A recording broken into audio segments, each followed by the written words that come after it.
Hello, welcome back to 7 Speed Manipur. Ngasi video se mayam da khara sum kai dare koi gi i20 se kadabogi choose tawduino haibudugi matang da samlapa walk around tawga details khara ko mayam da sum khara share tawjarake adu yengminasi dum subscribe tawdu yawrogadi subscribe tawon biro no wa koi gari ga mari lena ba yam ma ko ai content adum purga laksage. So without wasting any time, let's get into the video. Ate udeba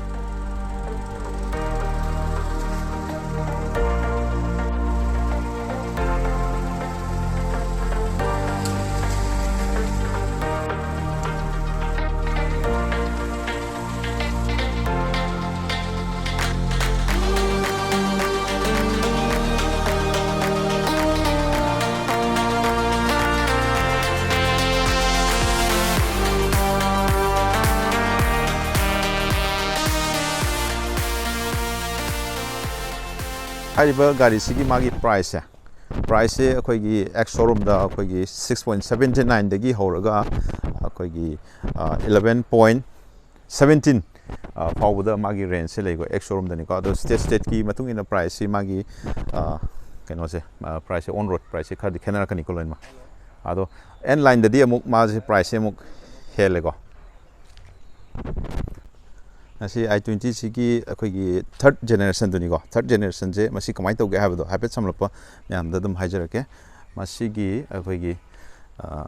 price point da har ga su ko adagi magi akoi looks da har ga su ko dum yeng ba dum nungai ko gari ja ado masi adum myam na haji phaw da dum yamna pamnaraga lei ko haidi magi generation ja no bulak tribni na haitare ko jeksina latest ori ko latest generation duni ado mase magi engine gi keno se option je keno da sigi engine option je khoi gi naturally aspirated 1.2 gi engine duni aduga variant jena khoi asta keno duni ko top model duni ko ado magi color silver mem ure ko ado magi engine gi magi specification harapu kanda khoi gi mase khoi gi BSP se 83 BSP ni ko aduga Newton meter na 114.74 Newton meter ni yeng se magi features in kamai mai tawgi habda ada mamang lomdagi hana habet yeng phukanda mamang gi look se go adugi matik sathina changes samaga loina na sigi third generation je loi ubo phange yam sathina pajare habadare adu magi sigi yamna aerodynamic oiba magi bumper bonnet kaji ko design je yam phajana sathina changes sama lai ko sida i20 na si thare ko Beijing ge masa adu si DRL je khoi gi yeng phu matam da khoi gi kya tare yamna soft cutting do ko lai ko mase yamna unique oiba DRL ne yeng dam phajai ko adu ga si gi magi glossy black da magi si grill je si ju dum yam yam phajai magi yam saw ko magi grill je ko adu me ai da Hyundai gi logo le jare adu ga si gi fog light makada siju koi glossy black to go magi housing je asigi cutting magi keno sharp cutting de go triangle shape ta yam phajana yauri go kadam yeng bada yam sathina nuara yeng bada go aduga sigi makada su koi gi sigi approach angle da koi sta happy ba koi gi sisu koi gi kaidare piano black finish da glossy element ko sida happy ja sisu sine yeng ba kanda koi gi hena premium look ama ko yem kana power level khoi si mathak ta namuk sida namuk khoi indicator ji sida simple halogen da leire du ma light che adum khoi projector da phange ko sida adune gari si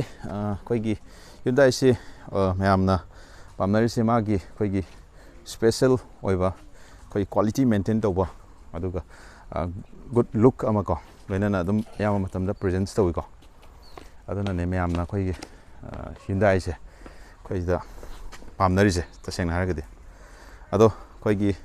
side lom da muk lakpa kan da side lom da lai se koi gi magi sigi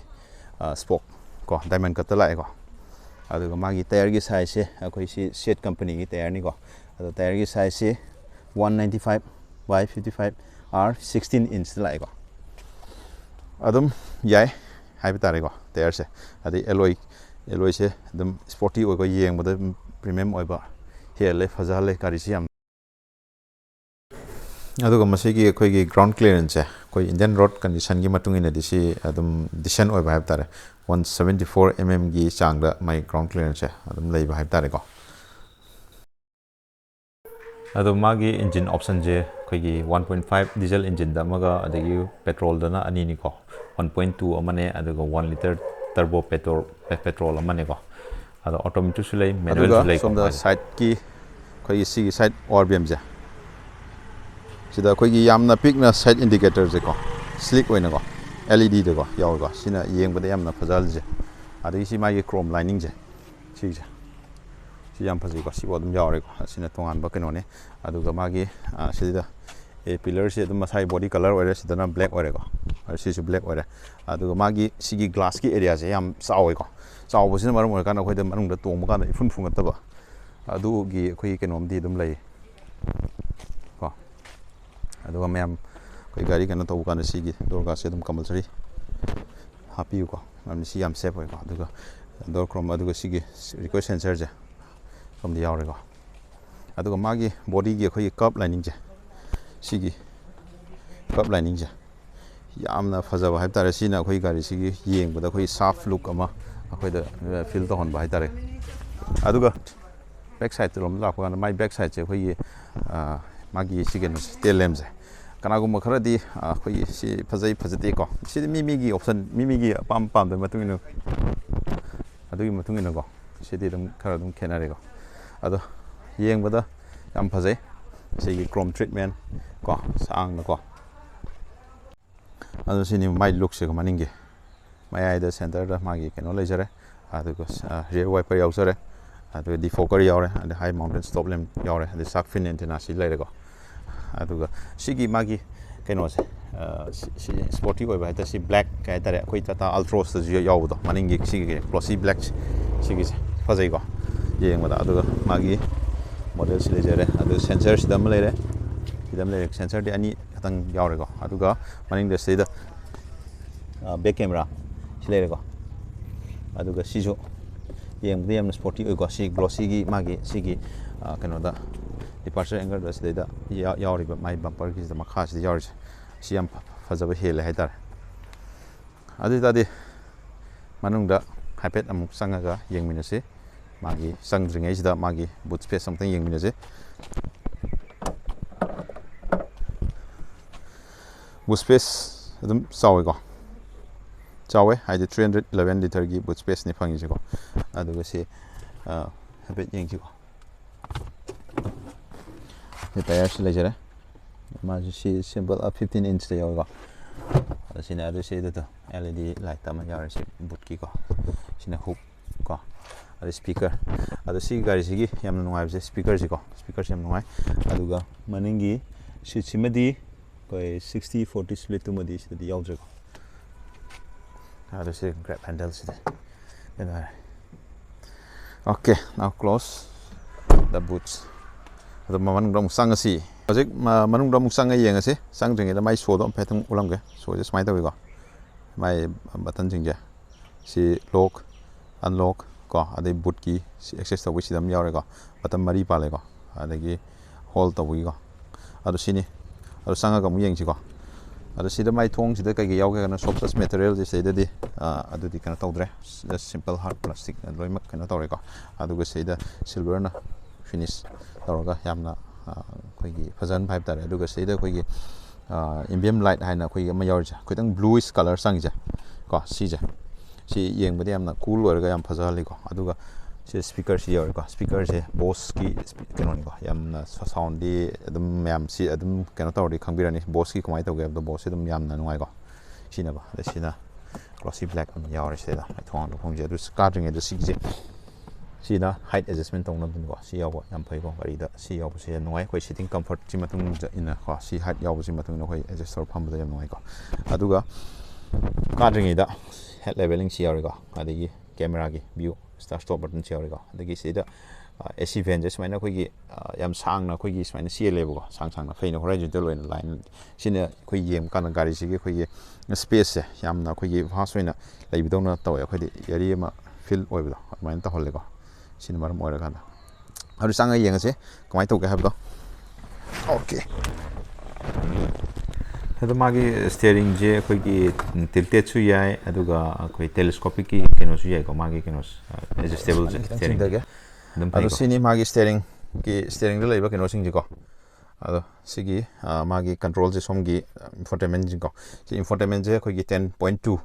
ꯏꯟꯆꯀꯤ ꯀꯩꯅꯣꯅꯤ ꯏꯟꯐꯣꯇꯦꯟꯃꯦꯟꯅꯤ ꯃꯥꯒꯤ ꯁꯦꯒꯃꯦꯟꯗ ꯃꯥ ꯏꯆꯥꯎ ꯆꯥꯎꯔꯦꯀꯣ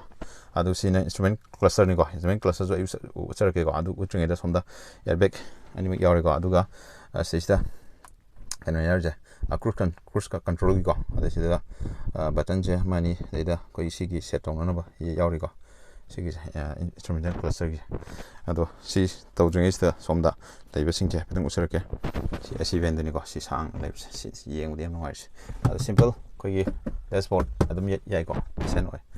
ꯑꯗꯨꯒ ꯁꯣꯝ ꯃꯊꯛꯇ ꯂꯥꯛꯄ ꯀꯥꯟꯗ ꯁꯤ ꯑꯣꯇꯣ RPM ꯁꯤꯗꯤ ꯑꯣꯏꯗ꯭ꯔꯦꯀꯣ ꯑꯗꯨꯒ ꯁꯤꯗ ꯃꯈꯥꯗ ꯂꯣꯏꯅꯃꯛ ꯃꯥꯏ ꯕꯇꯟꯁꯤ ꯂꯣꯏ ꯂꯩꯖꯔꯦ ꯁꯤꯒꯤ ꯅꯣꯞꯁꯤꯡꯁꯦ ꯑꯩꯈꯣꯏꯒꯤ ꯌꯦꯡꯕꯗ ꯈꯤꯇꯪ ꯑꯗꯨꯝ ꯈꯤꯇꯪ ꯄ꯭ꯔꯤꯃꯤꯌꯝ ꯑꯣꯏꯕ ꯍꯥꯏꯕ ꯇꯥꯔꯦ ꯌꯦꯡꯕꯗꯀꯣ ꯑꯗꯨꯒ ꯁꯤ USBꯒꯤ ꯆꯥꯔꯖꯤꯡ ꯄꯣꯏꯟ 12 ꯚꯣꯜꯠꯀꯤ ꯆꯥꯔꯖꯤꯡ ꯄꯣꯏꯟ ꯀꯣ ꯁꯤꯗ ꯄꯤꯔꯤꯁꯦ ꯃꯣꯏ ꯑꯍꯨꯝ ꯆꯥꯔꯖꯤꯡ ꯄꯣꯔꯠꯁꯦ ꯑꯍꯨꯝ ꯄꯤ ꯁꯤꯗꯅ ꯑꯩꯈꯣꯏꯒꯤ ꯋꯥꯌꯔꯂꯦꯁ ꯆꯥꯔꯖꯤꯡ ꯀꯣ ꯁꯤ ꯑꯣꯞꯁꯟꯁꯤꯗ ꯐꯪꯉꯤꯀꯣ ꯑꯗꯨꯒ ꯁꯤꯅ ꯃꯥꯏ ꯂꯤꯚꯔ ꯅꯣꯞ ꯍꯦꯟ ꯕ꯭ꯔꯦꯛꯁꯤ ꯂꯩꯔꯦ ꯑꯗꯨꯒ ꯑꯥꯔꯝꯔꯦꯁ ꯌꯥꯎꯏꯀꯣ ꯁꯤꯁꯦ ꯑꯥꯔꯝꯔꯦꯁꯁꯦ ꯁꯤꯅꯤ ꯀꯣ ꯁ꯭ꯄꯦꯁꯁꯨ ꯃꯅꯨꯡꯗ ꯑꯗꯨꯝ ꯌꯥꯎꯏꯀꯣ ꯑꯗꯨꯒ ꯃꯊꯛꯇ ꯁꯣꯝꯗ ꯂꯥꯛꯄ ꯀꯥꯟꯗ ꯁꯟꯒ꯭ꯂꯥꯁ ꯍꯣꯜꯗꯔꯁꯨ ꯌꯥꯎꯔꯤꯀꯣ ꯑꯗꯨꯒ ꯁꯤ ꯂꯥꯏꯠ ꯁꯨꯃꯥꯏꯅ LED ꯁꯤ ꯇꯣꯉꯥꯟꯅ LEDꯗ ꯍꯥꯞꯆꯟꯕꯅꯤꯀꯣ ꯑꯗꯨꯒ ꯁꯤꯅ ꯃꯤꯔꯔꯁꯤ ꯂꯩꯔꯦ ꯑꯗꯨ ꯁꯣꯝ ꯅꯥꯀꯟꯗꯗꯤ ꯌꯥꯎꯗ꯭ꯔꯦꯀꯣ ꯑꯗꯨꯒ ꯁꯣꯝꯗ ꯍꯦꯟ ꯒ꯭ꯔꯦꯞ ꯌꯥꯎꯔꯤꯀꯣ ꯑꯗꯨꯝ ꯒꯥꯔꯤꯁꯦ ꯑꯗꯨꯝ ꯁ꯭ꯄꯦꯁ ꯌꯥꯝ ꯑꯣꯏꯀꯣ ꯌꯥꯝꯅ ꯐ꯭ꯔꯤꯂꯤ ꯑꯩꯈꯣꯏ ꯇꯣꯡꯕ ꯃꯇꯝꯗ ꯏꯐꯨꯟ ꯐꯨꯡꯒꯠꯄꯗ ꯁꯨꯡꯑꯣꯏ ꯑꯣꯏꯔꯔꯣꯏꯀꯣ ꯁꯤ ꯑꯩꯈꯣꯏ ꯇꯣꯡꯕ ꯃꯇꯝꯗ ꯑꯗꯨꯒ ꯁꯤꯒꯤ ꯃꯥꯒꯤ ꯁ꯭ꯇꯤꯌꯔꯤꯡꯒꯤ ꯁꯤ ꯀꯩꯅꯣꯁꯦ ꯐꯤꯅꯤꯁꯁꯦ ꯁꯤ ꯂꯦꯗꯔ ꯔꯦꯞꯇ ꯂꯥꯛꯑꯦꯀꯣ ꯑꯗꯨꯒ ꯁꯤꯗ ꯁꯤꯜꯚꯔ ꯐꯤꯅꯤꯁ ꯃꯆꯥ ꯑꯃ ꯌꯥꯎꯔꯤꯀꯣ ꯑꯗꯣ ꯈꯤꯇꯪ ꯑꯩꯈꯣꯏꯒꯤ ꯌꯦꯡꯕꯗ ꯄ꯭ꯔꯤꯃꯤꯌꯝ ꯑꯣꯏꯍꯟꯕ ꯍꯥꯏꯕ ꯇꯥꯔꯦ ꯁꯤꯅ ꯑꯗꯣ ꯑꯩ ꯁꯤꯒꯤ ꯏꯟꯐꯣꯇꯦꯟꯃꯦꯟ ꯍꯥꯏꯁꯦ ꯁꯤꯒꯤ ꯏꯟꯁꯇ꯭ꯔꯨꯃꯦꯟꯇꯦꯜ ꯀ꯭ꯂꯁꯇꯔꯁꯦ ꯍꯥꯏꯐꯦꯠꯇꯪ ꯎꯠꯆꯔꯛꯀꯦꯀꯣ ꯁꯤꯅꯤ ꯃꯥꯒꯤꯁꯦ ꯄꯨꯔꯥ ꯐꯨꯜꯂꯤ ꯗꯤꯖꯤꯇꯦꯜꯅꯤꯀꯣ ꯌꯦꯡꯕ ꯌꯥꯝ ꯅꯨꯡꯉꯥꯏꯀꯣ ꯑꯗꯩ ꯏꯟꯗꯤꯀꯦꯠ ꯁꯤꯗ ꯂꯣꯏ ꯇꯧꯔꯛꯑꯅꯤꯀꯣ ꯁꯤꯅ ꯑꯩꯈꯣꯏ RPMꯒꯤ ꯂꯩꯔꯦ ꯁꯤꯅ ꯊꯥꯎꯒꯤ ꯀꯤꯂꯣꯃꯤꯇꯔ ꯁ꯭ꯄꯤꯗꯣꯃꯤꯇꯔꯁꯤ ꯁꯤ ꯂꯣꯏ ꯄꯤꯔꯦꯀꯣ ꯃꯌꯥꯏꯗ ꯗꯤꯖꯤꯇꯦꯜ ꯃꯆꯥ ꯑꯃ ꯌꯥꯎꯔꯤꯀꯣ ꯁꯤꯗ ꯂꯣꯏꯅꯃꯛ ꯇꯥꯌꯔ ꯄ꯭ꯔꯦꯁꯔ ꯃꯣꯅꯤꯇꯔꯤꯡꯒꯤꯁꯨ ꯂꯣꯏꯅꯃꯛ ꯎꯠꯂꯛꯑꯅꯤ ꯁꯤꯗꯩꯗ ꯑꯗꯩ ꯁꯦꯐꯇꯤꯔꯣꯝꯗ ABS ꯀꯣ EBD ꯂꯣꯏꯅꯃꯛ ꯌꯥꯎꯔꯦ ꯁꯤꯗꯩꯗ ꯑꯗꯨꯒ ꯃꯥꯒꯤ ꯋꯤꯟꯁꯤꯜ ꯃꯃꯥꯡꯁꯤꯁꯨ ꯌꯥꯝꯅ ꯂꯥꯔꯖ ꯑꯣꯏ ꯑꯗꯨꯝ ꯌꯦꯡꯕ ꯌꯥꯝ ꯅꯨꯡꯉꯥꯏ ꯀꯣ ꯑꯗꯨ ꯁꯣꯝ ꯅꯥꯀꯟꯗꯁꯨ ꯁꯨꯝ ꯍꯥꯏꯐꯦꯠ ꯅꯦꯚꯤꯒꯦꯁꯟ ꯇꯧꯕ ꯂꯣꯏ ꯌꯥꯔꯦ ꯁꯤꯗꯩꯗ ꯑꯦꯚ꯭ꯔꯤꯊꯤꯡ ꯑꯩꯈꯣꯏꯒꯤ ꯁꯤꯗꯩꯗ ꯕ꯭ꯂꯨ ꯂꯤꯡꯛꯒ ꯂꯣꯏꯅꯅꯀꯣ ꯁꯤꯗ ꯃꯌꯥꯝ ꯀꯩꯅꯣ ꯇꯧꯔꯤꯁꯦ ꯕ꯭ꯂꯨ ꯂꯤꯡꯛ ꯁꯞꯄꯣꯔꯠ ꯇꯧꯔꯦꯕꯀꯣ ꯑꯗꯨꯅ ꯍꯣꯔꯦꯟ ꯕ꯭ꯂꯨ ꯂꯤꯡꯛ ꯀꯃꯥꯏꯅ ꯑꯩꯈꯣꯏ ꯐꯪꯁꯟ ꯀꯃꯥꯏꯅ ꯇꯧꯒꯦꯗ ꯑꯗꯨ ꯎꯠꯆꯔꯛꯀꯦꯀꯣ ꯑꯗꯨꯒ ꯁꯤ ꯑꯩ ꯍꯧꯖꯤꯛ ꯁ꯭ꯇꯥꯔꯠ ꯇꯧꯔꯕꯅꯦꯕ ꯒꯥꯔꯤꯁꯦ ꯚꯥꯏꯕ꯭ꯔꯦꯁꯟ ꯀꯔꯤꯝꯇ ꯐꯥꯎꯗꯦ ꯅꯣ ꯚꯥꯏꯕ꯭ꯔꯦꯁꯟ ꯀꯣ ꯑꯗꯨꯒ ꯁꯥꯎꯟ ꯀꯔꯤꯝꯇ ꯑꯩ ꯒꯥꯔꯤ ꯁ꯭ꯇꯥꯔꯠ ꯇꯧꯋꯦ ꯍꯥꯏꯕꯁꯤ ꯀꯔꯤꯝ ꯈꯪꯗꯦꯕꯀꯣ ꯃꯔꯝꯗꯤ ꯑꯗꯨꯛꯀꯤ ꯃꯇꯤꯛ ꯁꯤ ꯒꯥꯔꯤꯁꯦ ꯔꯤꯐꯥꯏꯟꯃꯦꯟꯁꯦ ꯌꯥꯝ ꯐꯖꯕ ꯍꯥꯏꯕ ꯇꯥꯔꯦ ꯍꯧꯖꯤꯛ ꯑꯩꯈꯣꯏ ꯕ꯭ꯂꯨ ꯂꯤꯡꯛꯒꯤ ꯀꯅꯦꯛꯁꯟꯗ ꯍꯧꯖꯤꯛ AC ꯊꯥꯔꯤꯕꯀꯣ ꯑꯩꯈꯣꯏꯁꯦ ꯑꯗꯣ ACꯁꯦ ꯑꯩꯈꯣꯏ ꯕ꯭ꯂꯨ ꯂꯤꯡꯛꯒꯤ ꯊ꯭ꯔꯨꯗ ꯑꯩꯈꯣꯏ ꯃꯨꯊꯠꯇꯣꯏꯅꯦꯕ ꯍꯜꯂꯣ blue link switch off the air conditioning turning off air conditioning ꯁꯨꯃꯥꯏꯅ ꯑꯩꯈꯣꯏꯒꯤ ACꯁꯦ ꯁꯨꯃꯥꯏꯅ ꯃꯨꯠꯈ꯭ꯔꯦꯕ ꯑꯩꯈꯣꯏ ꯚꯣꯏꯁ ꯀꯃꯥꯟꯒꯤ ꯊ꯭ꯔꯨꯗ ꯀꯩꯅꯣ ꯇꯧꯕꯒꯤ ꯐꯤꯆꯔꯁꯦ ꯁꯤꯗ ꯌꯥꯎꯕ ꯍꯥꯏꯕ ꯇꯥꯔꯦ ꯑꯗꯣ ꯁꯤꯒꯤ ꯅꯨꯡꯉꯥꯏꯕꯁꯦ ꯑꯗ ꯒꯥꯔꯤ ꯄ꯭ꯔꯤꯃꯤꯌꯝ ꯑꯣꯏ ꯃꯅꯨꯡꯁꯦ ꯗꯦꯁꯕꯣꯔꯗ ꯀꯣ ꯌꯥꯝ ꯊꯤꯅ ꯄ꯭ꯔꯤꯃꯤꯌꯝ ꯑꯣꯏ ꯌꯦꯡꯕ ꯌꯥꯝ ꯅꯨꯡꯉꯥꯏ ꯀꯣ ꯍꯧꯖꯤꯛ ꯃꯅꯤꯡꯁꯤꯗ ꯑꯃꯨꯛ ꯆꯪꯉꯒꯦꯀꯣ ꯁꯤ ꯗꯣꯔ ꯃꯃꯥꯡꯒ ꯑꯗꯨꯝ ꯆꯞ ꯃꯥꯟꯅꯔꯦꯀꯣ ꯑꯗꯩꯁꯨ ꯕꯣꯇꯜ ꯍꯣꯜꯗꯔ ꯀꯩꯀꯩ ꯈꯔ ꯑꯗꯨꯝ ꯌꯥꯎꯔꯦꯀꯣ ꯁ꯭ꯄꯤꯀꯔ ꯃꯅꯤꯡ ꯃꯃꯥꯡ ꯂꯣꯏ ꯌꯥꯎꯔꯦꯀꯣ ꯑꯗꯨꯒ ꯌꯦꯡꯉꯣ ꯑꯩ ꯃꯃꯥꯡꯗ ꯁꯤꯠꯇꯣ ꯑꯩꯒꯤ ꯅꯤ ꯔꯨꯝꯁꯦ ꯑꯗꯨꯛꯀꯤ ꯐꯖꯅ ꯂꯩꯀꯣ ꯑꯗꯨꯒꯤ ꯃꯇꯨꯡ ꯏꯟꯅ ꯐꯝꯃꯀꯥꯟꯗ ꯑꯗ ꯃꯤ ꯑꯍꯨꯝ ꯐꯝꯕ ꯑꯗꯨꯝ ꯌꯥꯅꯤꯀꯣ ꯌꯨꯝ ꯈꯔ ꯊꯦꯡꯅꯔꯁꯨ ꯑꯗꯨꯝ ꯀꯩꯁꯨ ꯀꯥꯏꯗꯦ ꯑꯗꯨꯝ ꯌꯥꯅꯤꯀꯣ ꯑꯗꯨꯒ ꯁꯤꯠꯀꯤ ꯃꯥꯒꯤ ꯀꯩꯅꯣꯁꯦ ꯔꯤꯀ꯭ꯂꯥꯏꯅꯦꯁꯟꯁꯦ ꯑꯗꯨꯝ ꯆꯞ ꯆꯥꯅ ꯌꯥꯝ ꯅꯨꯡꯉꯥꯏꯕ ꯃꯑꯣꯡꯅꯤꯀꯣ ꯑꯗꯨꯒ ꯁꯤꯠꯀꯤ ꯃꯥꯒꯤ ꯊꯥꯏ ꯁꯞꯄꯣꯔꯠꯁꯦ ꯑꯗꯨꯝ ꯗꯤꯁꯦꯟ ꯑꯣꯏ ꯌꯥꯝ ꯀꯟꯅ ꯀꯩꯅꯣ ꯇꯧꯕꯁꯨ ꯑꯣꯏꯗꯦ ꯀꯣ ꯑꯗꯨꯒ ꯁꯤꯗ ꯔꯤꯌꯔ ꯄꯦꯁꯦꯟꯖꯔꯒꯤꯗꯃꯛ AC ꯚꯦꯟ ꯌꯥꯎꯔꯦ ꯃꯣꯕꯥꯏꯜ ꯍꯣꯜꯗꯔ ꯌꯥꯎꯔꯦ ꯑꯗꯩ ꯆꯥꯔꯖꯤꯡ ꯄꯣꯏꯟꯠꯁꯤꯁꯨ ꯌꯥꯎꯔꯦꯀꯣ ꯑꯗꯨꯒ ꯁꯤꯁꯨ ꯀꯩꯅꯣꯁꯦ ꯃꯌꯥꯏꯁꯦ ꯈꯤꯇꯪꯗꯤ ꯍꯝ ꯑꯣꯏ ꯌꯥꯝ ꯀꯟꯅ ꯑꯣꯏꯕꯨꯗꯤ ꯑꯣꯏꯗꯦꯀꯣ ꯑꯗꯨꯒ ꯁꯣꯝ ꯅꯥꯀꯟꯗ ꯒ꯭ꯔꯦꯞ ꯍꯦꯟꯗꯜ ꯂꯩꯔꯦ ꯁꯣꯝꯗꯁꯨ ꯂꯩꯔꯦ ꯑꯗꯨꯒ ꯍꯨꯛꯁꯨ ꯑꯗꯨꯝ ꯌꯥꯎꯋꯦꯀꯣ ꯑꯗꯨꯒ ꯑꯩꯈꯣꯏꯒꯤ ꯍꯦꯠ ꯔꯨꯝꯁꯦ ꯀꯃꯥꯏꯅ ꯇꯧꯒꯦ ꯍꯥꯏꯕꯗꯣ ꯑꯗꯨꯁꯨ ꯌꯦꯡꯁꯤꯀꯣ ꯁꯤ ꯍꯦꯠ ꯔꯨꯝ ꯁꯤ ꯂꯩꯔꯦꯀꯣ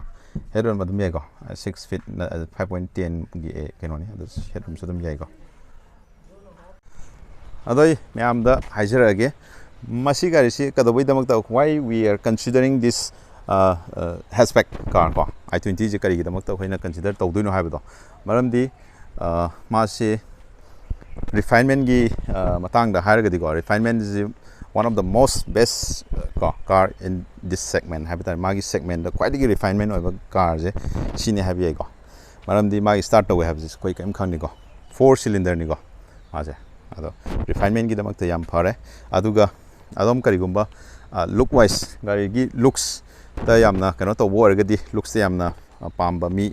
ꯃꯤꯗꯥ ꯍꯥꯏꯕ ꯇꯥꯔꯦ ꯑꯗꯨꯝꯕ ꯑꯣꯏꯔꯒꯗꯤ you can go for this car looks wise ꯌꯥꯔꯦ refinement ꯌꯥꯔꯦ ꯑꯗꯨꯒ ꯃꯥꯒꯤ ꯑꯩꯈꯣꯏꯒꯤ product quality ꯍꯥꯏꯕ ꯇꯥꯔꯦꯀꯣ quality ꯐꯖꯅ ꯂꯩ ꯒꯥꯔꯤꯁꯦꯀꯣ ꯍꯥꯏꯗꯤ ꯃꯥꯒꯤ ꯀꯩꯅꯣꯁꯤꯡꯁꯦ ꯄꯣꯠ ꯆꯩ ꯃꯅꯨꯡꯒꯤ fit and finish ꯀꯣ ꯌꯥꯝ ꯊꯤꯅ ꯑꯩꯈꯣꯏꯒꯤ quality maintain ꯇꯧꯔꯒ ꯄꯨꯊꯣꯛꯄ ꯑꯗꯨꯝꯕ ꯃꯈꯜꯒꯤ product ꯑꯣꯏꯕ ꯍꯥꯏꯕ ꯇꯥꯔꯦ ꯃꯥꯁꯦ ꯑꯗꯨꯅ ꯁꯤꯒꯤ ꯃꯈꯜ ꯑꯩꯈꯣꯏꯒꯤ ꯁꯤꯒꯤ option point ꯑꯍꯨꯝ ꯃꯔꯤꯁꯦ ꯁꯤꯗ ꯑꯗꯨꯝ ꯀꯩꯅꯣ ꯇꯧꯕꯤꯔꯒꯗꯤ ꯑꯗꯨꯝ ꯆꯠꯄꯤꯕ ꯌꯥꯏ ꯁꯤꯒꯤ ꯒꯥꯔꯤꯁꯦ ꯑꯗꯨꯅ ꯁꯤ ꯑꯩꯈꯣꯏꯒꯤ ꯃꯥꯁꯦ ꯑꯩꯈꯣꯏꯒꯤ ꯃꯥꯏꯂꯦꯖꯇꯁꯨ ꯑꯗꯨꯝ ꯑꯦꯚꯔꯦꯖꯅꯤꯀꯣ ꯑꯩꯈꯣꯏꯒꯤ ꯃꯣꯏꯅ ꯄꯤꯕ ꯀꯩꯅꯣꯗꯗꯤ 20 ꯐꯥꯎꯁꯦ ꯑꯗꯨꯝ ꯄꯤꯀꯣ ꯃꯥꯏꯂꯦꯖꯁꯦ ꯑꯗꯣ ꯑꯩꯈꯣꯏꯅ ꯑꯗꯨꯝ 17 18ꯒꯤ ꯑꯦꯚꯔꯦꯖꯁꯤ ꯑꯗꯨꯝ ꯑꯩꯈꯣꯏ ꯅꯣꯔꯃꯦꯜ ꯌꯨꯁ ꯇꯧꯕ ꯀꯥꯟꯗ ꯑꯗꯨꯝ ꯐꯪꯒꯗꯧ ꯃꯥꯜꯂꯦꯀꯣ